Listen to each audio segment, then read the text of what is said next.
The Silent Observer. A man pushing a mop cart through steel corridors. Guards barely glancing his way. Inmates dismissing him as invisible. But what happens when someone everyone underestimates holds a secret that could change everything? Get ready for a story about hidden depths and the power of patience. If you're ready to discover how one quiet individual transformed an entire prison culture, subscribe now and join us on this remarkable journey. Marcus Webb moved through D Block with the practiced efficiency of someone who had cleaned these floors for 3 years. His gray uniform blended with the institutional walls. His weathered hands gripped the mop handle with steady precision. At 52, he carried himself with an economy of movement that suggested neither haste nor hesitation. The morning shift brought its familiar rhythms. Inmates filed toward the cafeteria while Marcus worked his section near the administrative offices. Officer Daniels nodded absently in his direction. Marcus returned the gesture with a slight inclination of his head, then resumed his methodical pattern across the linoleum. In the common area, tension simmered between two groups. Marcus noted the postures, the narrowed glances, the way hands drifted toward pockets. He adjusted his cart's trajectory, positioning himself near the water fountain. The movement appeared casual. His presence, however, created a subtle buffer between the opposing factions. Young Tommy Rodriguez slouched against the wall, watching Marcus with barely concealed contempt. "Old man's always around," he muttered to his cellmate, "like he's got nothing better to do." Marcus heard the comment. He had heard countless similar remarks over the years. His expression remained unchanged as he wrung out his mop, replaced it in the bucket, and continued his work. The administrative corridor required different attention. Marcus moved more slowly here, his eyes tracking the interaction between Warden Phillips and a visiting official. Their voices carried fragments of concern about rising violence in the facility. Budget constraints, insufficient programming.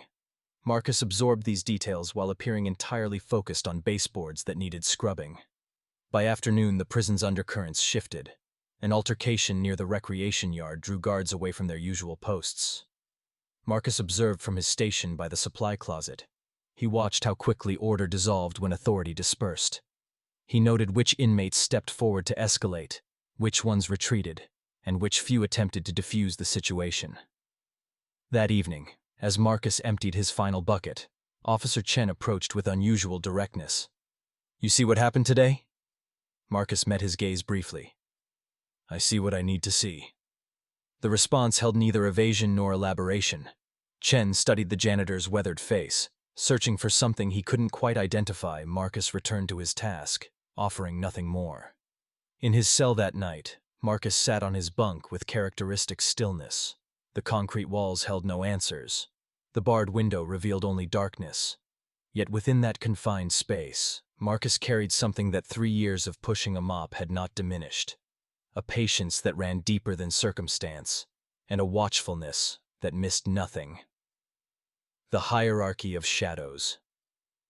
What makes someone truly invisible in a place where everyone watches everyone? And what happens when that invisibility becomes a kind of power? Today, we dive deeper into a world where silence speaks louder than threats. Don't miss this chapter. Hit that subscribe button and discover how observation becomes a strategic advantage. The prison's social architecture existed in layers. At the top, men like Vincent Caruso commanded respect through reputation and calculated violence. Caruso ran the contraband network with ruthless efficiency, his network extending into every block. Below him, various lieutenants maintained order through fear and favor. Marcus understood this hierarchy intimately, though he participated in none of it. His position existed outside the power structure, a circumstance that granted him unusual freedom of movement. No one considered the janitor a threat. No one imagined he possessed anything worth taking. Tuesday morning brought a shipment disruption. 3 guards conducted surprise inspections, confiscating hidden phones and unauthorized items. The disruption rippled through the contraband network, creating vacuums of power and opportunity. Marcus cleaned the corridor near the holding cells, listening to angry accusations and desperate negotiations echoing through the walls. The weight of secrets. Everyone carries secrets, but some secrets carry weight that can crush a person or set them free. What burden had Marcus been carrying through those steel corridors? Subscribe now to uncover the truth that even the guards never suspected, and discover why confession sometimes requires more courage than silence. Marcus had not always been a janitor. This truth existed in his personnel file, available to anyone who cared to look. Yet in 3 years, no one had bothered. The file contained his conviction details, his clean disciplinary record, his assignment to maintenance. What it didn't contain were the 43 years before his incarceration. The morning began with unusual disruption. Tommy Rodriguez and his crew controlled the basketball court, extracting fees from anyone wanting to use it. The extortion was small-scale but growing bolder. Marcus observed from the sideline, ostensibly cleaning the bleachers. Young Marcus, they called him that to distinguish him from the janitor, was Caruso's newest recruit, 19 years old, convicted of armed robbery, carrying himself with desperate bravado that barely masked fear. He challenged Tommy's authority with reckless confidence backed by Caruso's reputation. The confrontation escalated rapidly.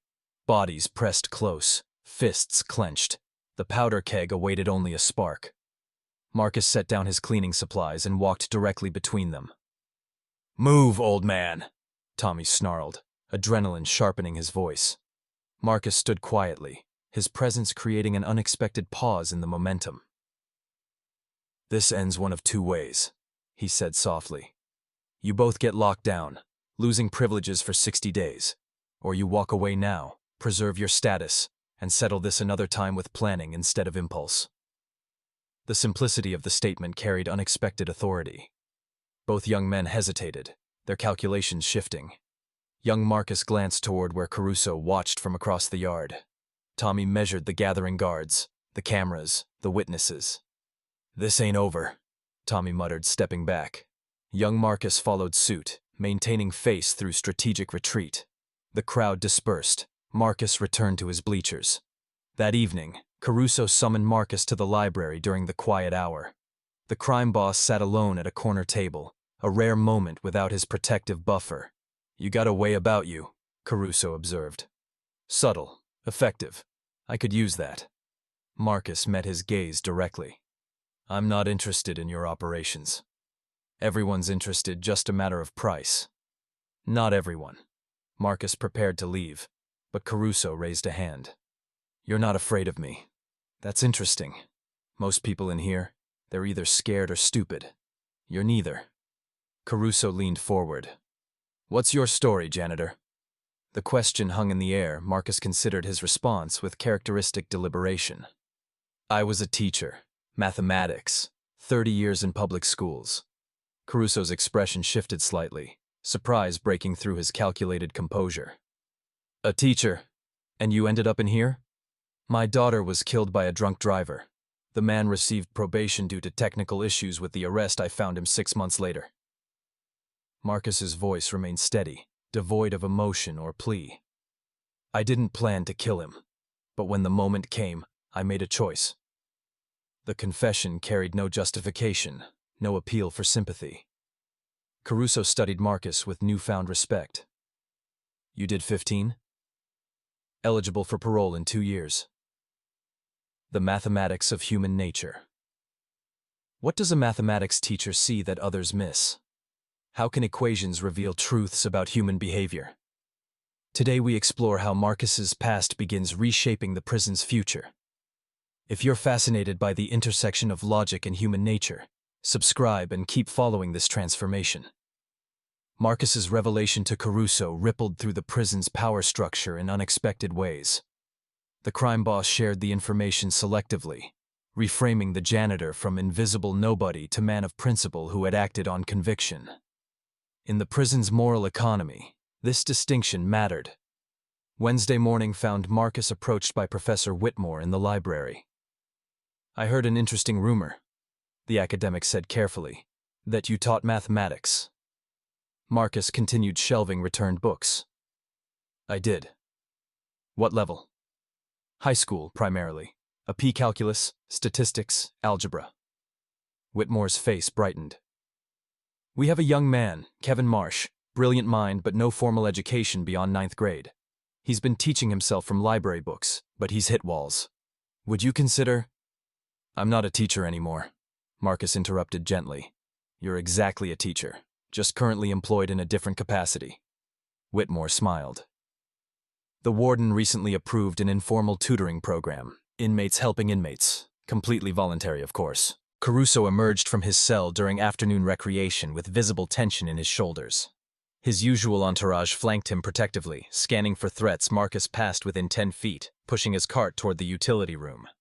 Caruso's eyes swept over him without pause, a speck of dust in his peripheral vision. But Marcus had seen something.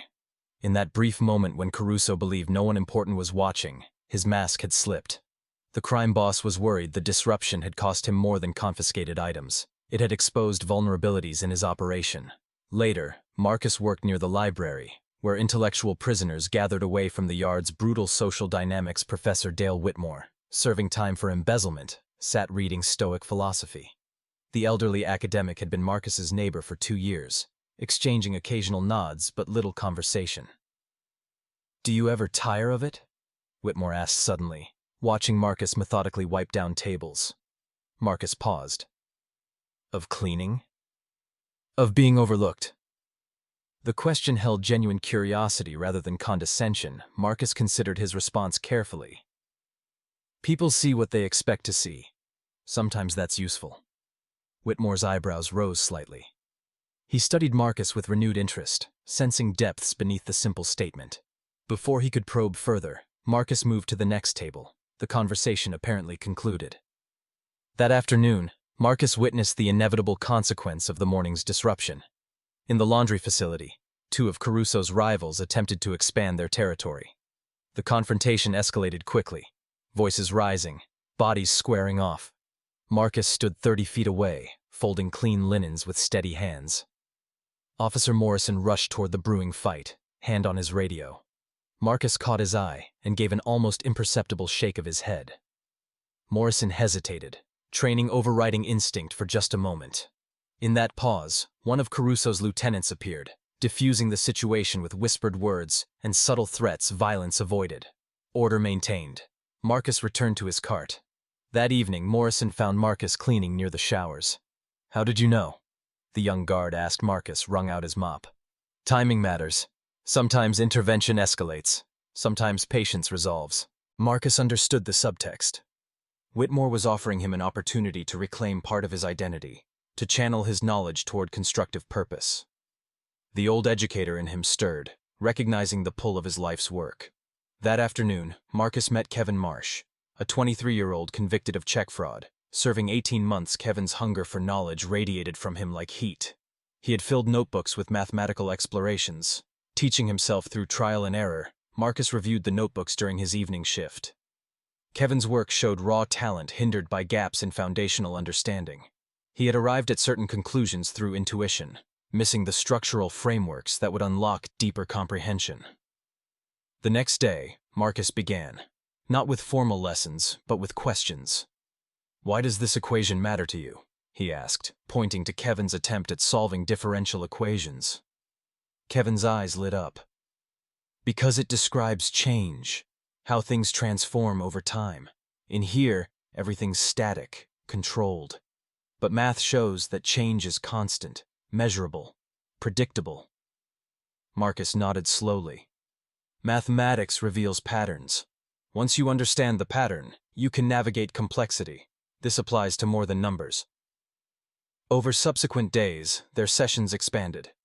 Marcus taught during his breaks, in corners of the library, using whatever materials were available. Kevin absorbed knowledge voraciously, but Marcus introduced something deeper. The discipline of systematic thinking. Word spread quietly. Soon, 3 other inmates requested help, then 5. Marcus found himself teaching informally, maintaining his janitorial duties while reclaiming his true vocation. The transformation didn't escape notice. Officer Chen observed one session where Marcus explained probability theory using playing cards. "You're good at this," she said afterward. "It's what I did for 30 years. Maybe it's what you should be doing again." Chen paused. "The warden's office has a new program proposal. They need qualified instructors. Someone with teaching credentials and real-world experience managing difficult students." Marcus understood the implication. I'm not eligible for such positions. Actually, you are. Model behavior, educational background, willingness to contribute. You meet every criterion. Chen handed him a form. Think about it. The proposal that changed everything. When opportunity knocks in the most unlikely place, how do you respond? Can a man reclaim his purpose behind bars? Today's chapter reveals a pivotal decision that will transform not just Marcus, but the entire facility. Subscribe now to witness how one choice creates unexpected ripples of change.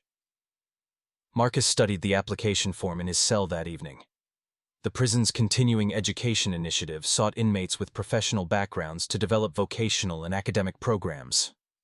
Selected participants would receive training, resources, and eventually certification to teach formal classes. The opportunity was unprecedented, a chance to transition from maintenance worker to educator, to reclaim the identity that had defined him for 3 decades. Yet Marcus hesitated. Sensing complications that enthusiasm might overlook, Thursday morning brought clarity through observation. Marcus witnessed a confrontation between guards and inmates in the cafeteria. A new correctional officer, fresh from academy training, attempted to impose authority through aggression. The situation escalated rapidly, voices rising, tensions mounting. Marcus set down his mop and approached calmly. "Officer Davis," he said quietly, "may I assist?" Davis glared at him. "Stay out of this, inmate." But the interruption had created a pause. The lead inmate, recognizing the de-escalation opportunity, stepped back slightly. Marcus retreated to his work, but the moment of crisis had passed. Officer Chen, supervising from nearby, had watched the entire interaction. Later, Chen pulled Marcus aside. "You have a gift, not just for teaching, but for reading situations, understanding human dynamics. The warden needs to see that application." Marcus finally voiced his concern. "If I become official, I lose my current invisibility. I move from observer to participant. That changes everything." "Maybe that's exactly what needs to change," Chen replied. That afternoon, Marcus sought Professor Whitmore's perspective. The elderly academic listened carefully to Marcus's dilemma. "You're afraid that stepping into the light will compromise your ability to maintain peace," Whitmore summarized. "Influence requires positioning. Right now I can move freely because I matter to no one. As a teacher, I become part of the hierarchy. I acquire allies and enemies." Whitmore nodded thoughtfully. "Yet you also acquire platform and legitimacy. Right now you prevent violence through subtle intervention. As an educator, you could prevent violence by reshaping how men think, how they understand consequences, how they plan for futures beyond these walls." The logic was sound, but Marcus recognized another truth. "Teaching requires hope. I'm not certain I still possess that." "You possess it," Whitmore countered. "I've watched you with Kevin and the others. Hope isn't optimism. It's the belief that effort creates possibility. You demonstrate that belief every time you explain an equation." That evening, Marcus made his decision. He completed the application with careful precision, detailing his credentials, his approach to education, his vision for what incarcerated students needed most. Not just knowledge, but frameworks for disciplined thinking. Friday morning, he submitted the form to the warden's office. The administrative assistant, Ms. Rivera, accepted it with professional courtesy. "The review committee meets in 2 weeks. You'll be contacted if selected for an interview." Walking back to his janitorial duties, Marcus felt the weight of his choice. He had committed to transformation, to stepping from shadow into visibility. The decision carried risks he couldn't fully calculate, but also possibilities he couldn't ignore. That afternoon, Caruso approached him during the yard period. "Heard you're applying for the teaching program." News traveled fast in confined spaces. Marcus acknowledged the statement with a slight nod. "Smart move," Caruso continued. "Teacher carries more weight than janitor. Respect comes different ways in here. Violence is one. Knowledge is another." He paused. "You've been useful, keeping things calm. Don't lose that skill just because you get a fancier title." The observation contained both encouragement and warning. Marcus understood that his transition would be watched carefully by all factions, each seeking to understand how his changed status might affect the delicate balance of power. The interview. When your past and future collide in a single conversation, every word carries weight. How does a man convince authority figures that he deserves a second chance at his calling? Today, Marcus faces the committee that will decide his fate. Subscribe to witness a confrontation where honesty becomes the ultimate strategy. 2 weeks passed in disciplined routine. Marcus maintained his janitorial duties with unchanged precision. While continuing informal tutoring sessions, Kevin Marsh had advanced to integral calculus, his understanding deepening rapidly. 3 other students worked through algebra, their progress steady. The summons arrived on a Tuesday morning.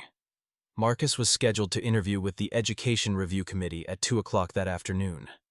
He spent his lunch break in unusual stillness, preparing not answers but frameworks for thinking about difficult questions. The committee consisted of 4 people: Warden Phillips, Education Coordinator, Dr. Sarah Chen, no relation to Officer Chen, a representative from the State Department of Corrections, and Professor Whitmore, who served as inmate advocate. Marcus entered the conference room with measured composure. He wore his standard gray uniform, cleaned and pressed. His posture conveyed neither deference nor arrogance, simply the bearing of someone comfortable with who he was. Warden Phillips opened the session. Mr. Webb, your application is impressive. 30 years of teaching experience, advanced degrees, consistently positive evaluations. Yet you're also serving time for voluntary manslaughter. How do you reconcile your past as an educator with the crime that brought you here? The question cut directly to the central tension. Marcus had anticipated it. I don't reconcile them, Warden. Both realities exist. I taught mathematics for 3 decades, helping thousands of students develop critical thinking skills. I also made a deliberate choice to take another man's life when legal systems failed to provide justice for my daughter's death. He paused. The question isn't whether these contradictions can be reconciled. It's whether my knowledge and experience can serve constructive purposes despite my failures. Dr. Sarah Chen leaned forward. You've been tutoring informally. Tell us about your approach. How do you teach men who've had negative educational experiences, who may resist traditional instruction? Marcus considered his response carefully. I begin with why. Why does this knowledge matter to them specifically? A man studying for his GED needs different motivation than someone exploring advanced mathematics for intellectual satisfaction. I start with their purpose, then build frameworks that connect their goals to disciplined learning processes. Can you give us a specific example? The state representative asked. Kevin Marsh is teaching himself calculus, brilliant intuition, but missing foundational structure. I asked him why calculus mattered to him. He said it describes change and transformation. That insight became our framework. Every concept I teach him, I connect back to that central idea. Mathematics as a language for understanding how things transform. It makes abstract concepts tangible and personally relevant. Professor Whitmore interjected with his own question. You've maintained an unusual position here, visible but overlooked, present but not participatory in power dynamics. How will that change if you become an official educator? The question acknowledged what Marcus had wrestled with privately. It will change completely. I'll have institutional authority, which creates both opportunities and vulnerabilities. I'll need to establish clear boundaries. I teach. I don't arbitrate disputes or involve myself in internal politics. My classroom becomes neutral territory, focused exclusively on learning. Warden Phillips studied Marcus intently. You understand that we're trusting you with influence.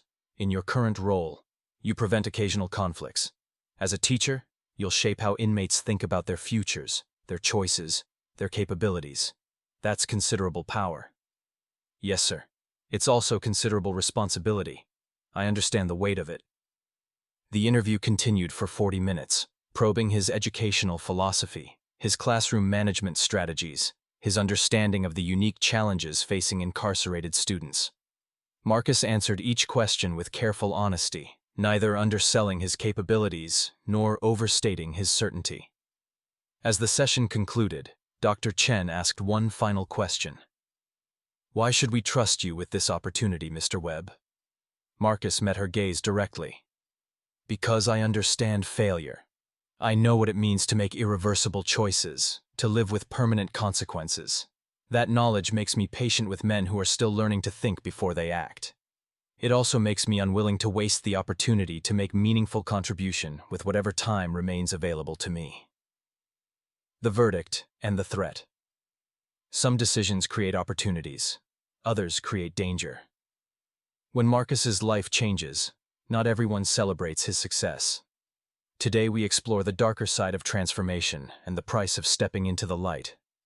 Don't miss this crucial chapter. Subscribe now to see how Marcus handles his first real test of his new authority.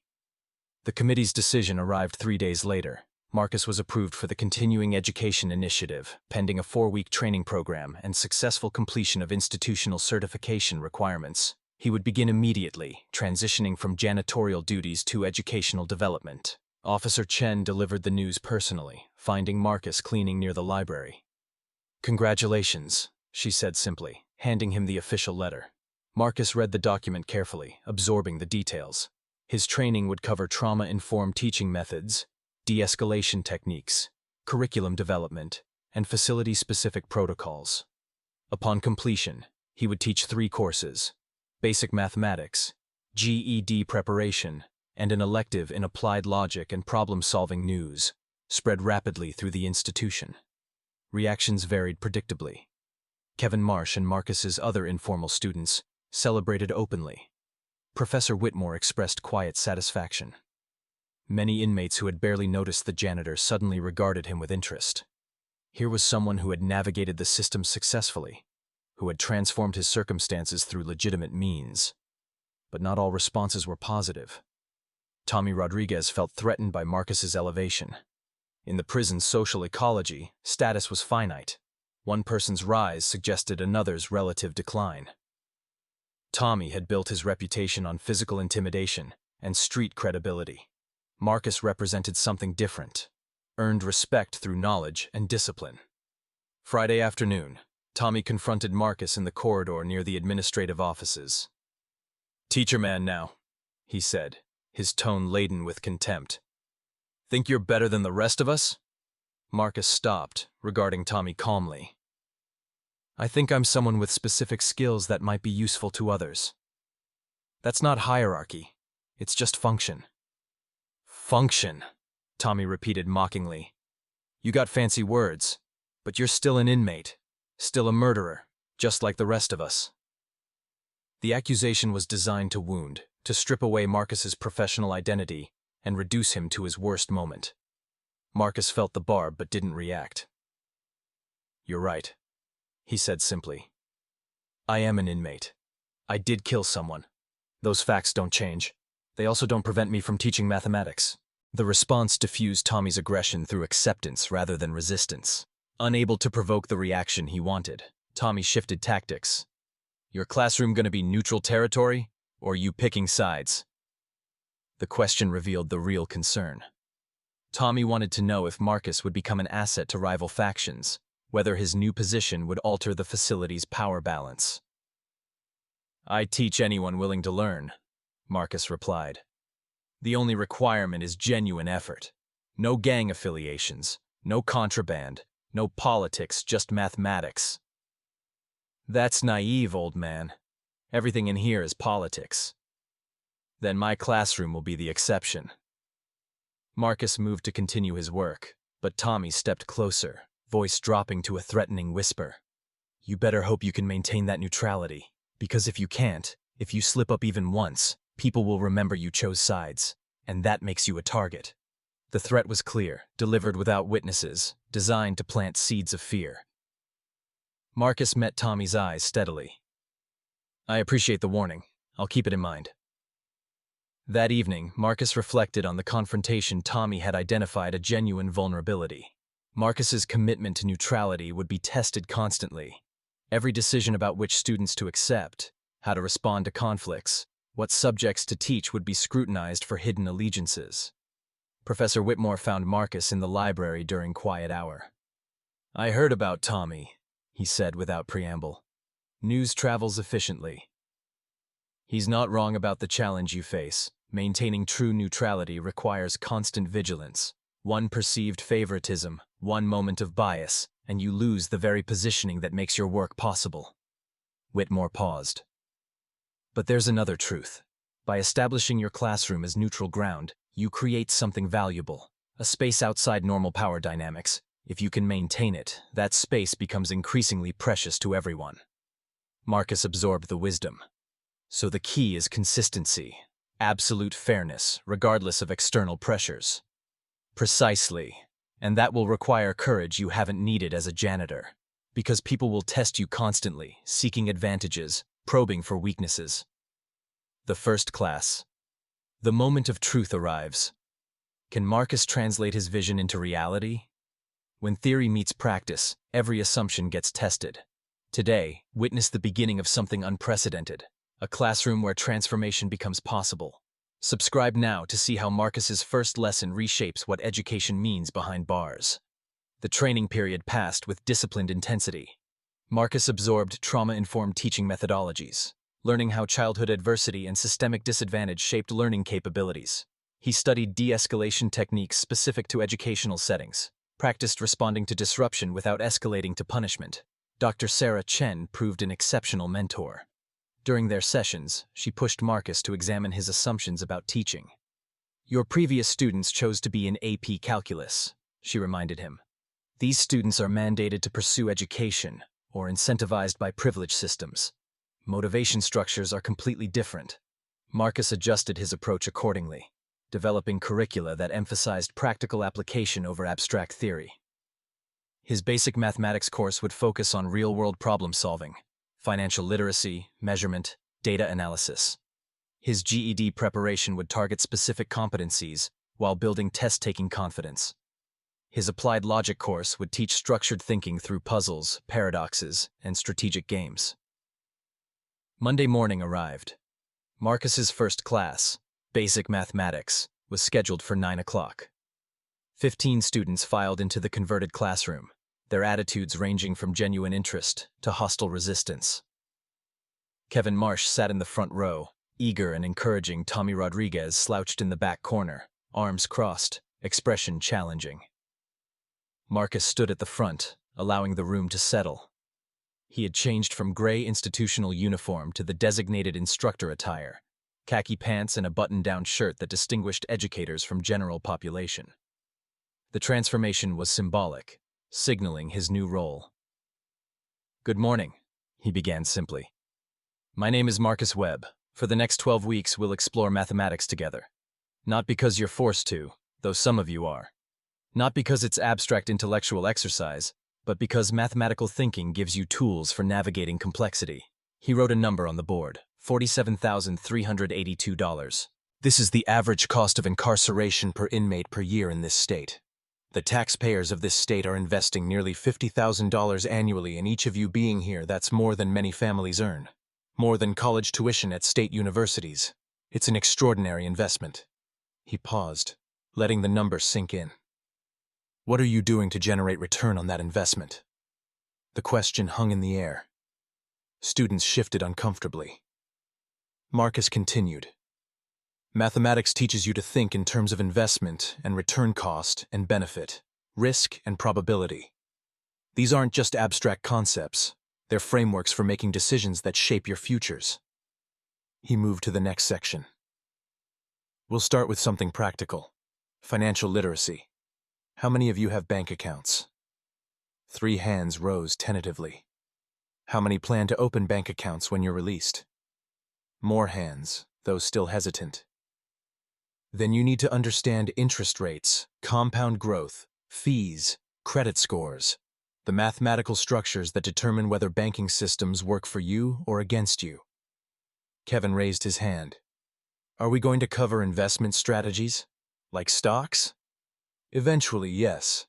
But first we establish foundations. You can't evaluate investment opportunities if you don't understand percentage calculations, risk analysis, or long-term growth projections." Tommy spoke from the back without raising his hand. "This is all useless if we can't get jobs when we get out. Nobody hires felons." Marcus nodded acknowledgement. "You're identifying a real barrier. Mathematics won't eliminate discrimination, but it will help you evaluate which opportunities are worth pursuing, how to budget during job searches, and how to assess whether employment offers are fair. Knowledge doesn't solve every problem, but it prevents some problems from solving you." The response surprised Tommy. Instead of dismissing his cynicism, Marcus had validated the concern while reframing mathematical literacy as practical tool rather than abstract requirement. For the next 45 minutes, Marcus led students through a practical exercise, calculating the true cost of payday loans versus traditional credit. Students worked in pairs, analyzing interest rates and repayment schedules. Marcus circulated, offering guidance without providing answers, pushing students to reason through problems systematically. As class concluded, Marcus assigned homework, a simple worksheet on percentage calculations applied to real-world scenarios. "This isn't busy work," he emphasized. "Every calculation we practice builds your capability to navigate financial systems that profit from mathematical ignorance." Students filed out with varied expressions. Some engaged, some skeptical, all thoughtful. Tommy lingered, approaching Marcus with unusual hesitancy. "That payday loan thing," he said. "My mom got trapped in one of those cycles, borrowed $300, ended up paying back $800 over 6 months. Marcus met his eyes. "That's exactly the pattern. Predatory lending targets people who need immediate cash and lack mathematical tools to evaluate true costs. Understanding the mathematics doesn't change your mother's situation, but it might help you avoid similar traps." Tommy nodded slowly, something shifting in his expression. Maybe this class ain't completely useless. He walked out without waiting for response. The ripple effect: one classroom, 30 students, countless potential futures. What happens when education becomes more than information transfer? When it becomes transformation? Today we witness how Marcus's teaching creates unexpected changes throughout the facility. Subscribe now to see how wisdom spreads in the most unlikely environment. 3 weeks into the semester, patterns emerged. Marcus's basic mathematics class maintained steady attendance, unusual for elective courses. His GED preparation section struggled more, students cycling through as they either completed requirements or abandoned the effort. But his applied logic course, initially treated as curiosity, developed a waiting list. The logic class attracted an unexpected demographic. Caruso attended, sitting in the back row with unusual attentiveness. 2 rival gang members enrolled, creating tension that Marcus addressed immediately by establishing absolute prohibition on gang affiliations within the classroom. Several older inmates seeking intellectual stimulation joined, creating age and experience diversity. Marcus structured logic instruction around practical applications. The first unit covered cognitive biases, how systematic thinking errors distort decision-making. He taught confirmation bias through case studies of wrongful convictions. He illustrated sunk cost fallacy using inmates' own stories of escalating commitment to failing criminal enterprises. "Every person in this room has made decisions that seemed logical at the time," Marcus explained during one session. "But emotions, social pressures, and cognitive shortcuts often override rational analysis. Understanding these patterns doesn't erase past choices. It helps you recognize similar situations before you repeat them." Caruso raised his hand, a formality he scrupulously observed in Marcus's classroom. "You're saying we're all irrational?" "I'm saying human cognition evolved for survival, not for perfect logical reasoning. We take mental shortcuts that work adequately most of the time, but fail catastrophically in specific situations. Recognizing those situations requires training." The crime boss nodded thoughtfully. After class, he lingered. "You taught me something useful today. I've been making a specific error in how I evaluate risks, focusing on potential gains, underweighting probability of negative outcomes." Marcus regarded him carefully. "That's a common pattern. It's also how casinos and lottery systems extract wealth from people who should know better." "Yeah." Caruso paused. "I'm applying for early release review next month. My attorney says I need to demonstrate rehabilitation, changed thinking. This class, it's actually changing how I think." "That's worth mentioning." The conversation illustrated an unexpected dimension of Marcus's work. He wasn't just teaching mathematics and logic. He was providing inmates with frameworks for articulating personal transformation to parole boards, attorneys, and families. The ability to describe systematic changes in thinking patterns carried weight in institutional evaluations. Word spread beyond Marcus's enrolled students. Officer Chen reported that several guards had commented on improved inmate behavior in the education wing. Conflicts decreased. Cooperation increased. Men who had previously resolved disagreements through violence now appealed to what Mr. Webb would say. Treating Marcus's frameworks as neutral arbitration tools, Professor Whitmore observed this phenomenon with academic interest. "You've created something remarkable," he told Marcus during a library conversation. "Your classroom has become what anthropologists call a liminal space, a threshold between normal social structures. In that space, different rules apply, different identities become possible." Marcus considered this assessment. "I'm just teaching what I know." "No, you're doing more. You're modeling a different way of being, thoughtful rather than reactive, disciplined rather than impulsive. Men observe that model and recognize possibilities for themselves." The ripple effects extended into unexpected domains. Tommy Rodriguez, initially hostile, had become Marcus's most improved student. His mathematical capabilities were limited, but his effort was extraordinary. He attended every class, completed every assignment, asked questions without defensive posturing. During one session, Tommy approached Marcus after class. "I've been thinking about what you said, about investment and return. I've been making terrible investments. Invested time in building reputation through violence. Invested energy in conflicts that gained me nothing. Even my loyalty to my crew. I invested everything. Got prison time in return." Marcus listened without interrupting, recognizing the significance of Tommy's self-analysis. "I want different returns," Tommy continued. "When I get out, I want something that matters. I don't know what yet, but I know it ain't what I was doing before. Your class, it's helping me think about that differently." The transformation wasn't complete, wasn't guaranteed to persist beyond release, but it represented genuine engagement with alternative frameworks for understanding choices and consequences. Marcus recognized the fragility of such shifts. One crisis, one moment of stress, and Tommy might revert to familiar patterns. "Keep thinking that way," Marcus said simply. "Keep asking what return you're generating on your investments of time, energy, and loyalty. Those questions will serve you well." That evening, Marcus reflected on his first month as instructor. The work was exhausting, far more demanding than his previous janitorial duties, but it was also deeply fulfilling in ways he had forgotten were possible. He was teaching again, genuinely teaching, helping people develop cognitive tools that might reshape their futures. Yet he remained vigilant about the dangers Professor Whitmore had identified. His neutrality was constantly tested. Students from rival factions sought private audiences, requesting favor or intervention. Marcus refused all such requests, maintaining absolute consistency. His classroom welcomed everyone, allied with no one. The transformation complete. Where does transformation end and new identity begin? As Marcus's story reaches its conclusion, we discover that change ripples outward in ways no one could have predicted. Subscribe now for the powerful conclusion that reveals why one man's quiet courage matters more than anyone imagined. 6 months into his teaching assignment, Marcus received notice of his parole hearing. The timing surprised him. He had expected another year before review.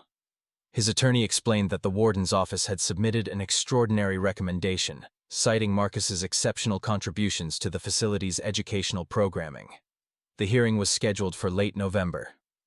Marcus prepared methodically, gathering documentation of his curriculum development, student outcomes, and incident reports showing his positive influence on institutional culture. Professor Whitmore agreed to testify. Dr. Sarah Chen prepared a detailed assessment of Marcus's teaching effectiveness. But the most unexpected support came from his students. 23 inmates submitted written statements describing Marcus's impact, not just on their mathematical competencies, but on their fundamental approaches to thinking and decision-making. Caruso's statement was particularly striking, detailing how applied logic instruction had helped him recognize cognitive patterns that had led to poor strategic decisions throughout his criminal career. Tommy Rodriguez requested permission to testify in person. His statement, submitted to the parole board, read, "Mr. Webb taught me that discipline isn't weakness, and thinking isn't surrender. He showed me that real strength comes from controlling your reactions, not letting reactions control you. I got 5 more years in here. When I get out, I want to be someone my family can trust, Mr. Webb's class is the first step toward that goal. The hearing took place on a gray Tuesday morning. Marcus sat before the 5-member parole board, his attorney beside him, facing the panel that would determine his future. The chairwoman, Judge Patricia Morrison, reviewed his file with careful attention. Mr. Webb, you've served 6 years of a 15-year sentence for voluntary manslaughter. Your institutional record is exemplary. Your contributions to educational programming are unprecedented. Yet you also took a man's life in premeditated fashion. How do you reconcile these contradictions? Marcus had anticipated versions of this question for months. I don't reconcile them, Your Honor. Both realities coexist. I made a choice to kill another human being because I believed legal systems had failed to provide justice for my daughter's death. That choice was wrong. Not emotionally, because my rage was genuine, but morally and practically. It solved nothing, restored nothing, and cost me 6 years of contributing to society in productive ways. Judge Morrison leaned forward. Do you feel remorse for your crime? I feel profound sadness for the waste of that man's remaining years, the waste of my own capability to teach during my incarceration, the waste of my daughter's potential. Remorse suggests I wish I could undo my choice. I can't undo it. I can only choose differently going forward. The response was honest rather than strategic. Marcus had learned through teaching that authentic accounting for one's actions carried more weight than performative contrition. The hearing continued for 90 minutes. The board questioned him about his teaching methodology, his plans for reintegration, his understanding of risk factors that might lead to recidivism. Warden Phillips testified, describing Marcus's unique ability to maintain order through respect rather than coercion. Dr. Chen detailed his pedagogical innovations and student outcomes. Professor Whitmore's testimony proved particularly compelling. I have taught for 40 years, the elderly academic stated. I have known many educators, some brilliant, some merely competent. Mr. Webb belongs to a rare category. Teachers who understand that education is fundamentally about transformation, not information transfer. He teaches incarcerated men to think systematically, to recognize their cognitive patterns, to make choices from discipline rather than impulse. This is precisely what rehabilitation requires. The board deliberated for 30 minutes. When they returned, Judge Morrison addressed Marcus directly. Mr. Webb, this board grants your parole effective January 15th. You will be released under standard supervision conditions, with additional requirements that you continue educational work, either through formal teaching positions or volunteer tutoring programs. Your unique capabilities should serve the public good, not remain confined within institutional walls. Marcus absorbed the decision with characteristic composure. Paroled, released. After 6 years, he would return to the world beyond prison fences. The knowledge settled over him with unexpected complexity, relief mixed with apprehension, anticipation mixed with uncertainty. That evening, Marcus taught his final classes before the holiday break. He said nothing about his parole, maintaining his usual focused professionalism, but his students sensed something different, a subtle shift in his bearing, a quality of closure in his instruction. After his applied logic class, Caruso approached. You got paroled, he stated with certainty. I can see it in how you're teaching, like you're giving us everything, holding nothing back. Marcus nodded acknowledgement. January 15th. Congratulations, you earned it. Caruso extended his hand, a gesture of respect between equals. You changed things here, not just the education program, the whole culture. People think differently because of you. Marcus shook his hand. People change themselves. I just provided frameworks. Nah, man, that's humility talking. You showed us what discipline looks like, what controlled thinking produces. That's a gift. As Marcus walked back to his cell that evening, he reflected on his 6-year journey. He had entered prison as a broken man, consumed by grief and rage, believing his life's purpose had ended with his crime. He had spent 3 years invisible, observing human nature from the margins, learning the prison's complex social dynamics. Then he had been offered an opportunity, a chance to reclaim his identity, to teach again, to contribute rather than merely exist. He had accepted that opportunity with calculated courage, stepping from shadow into light, risking the comfortable anonymity he had maintained. The risk had generated returns he couldn't have predicted. He had taught nearly 100 students over 6 months. He had helped men pass GED examinations, develop financial literacy, recognize cognitive biases that had led to destructive choices. He had created a classroom that functioned as neutral territory in an environment where neutrality seemed impossible. More importantly, he had demonstrated something essential: that transformation was possible, that past failures didn't determine future capabilities, that discipline and knowledge could reshape how men understood themselves and their potential.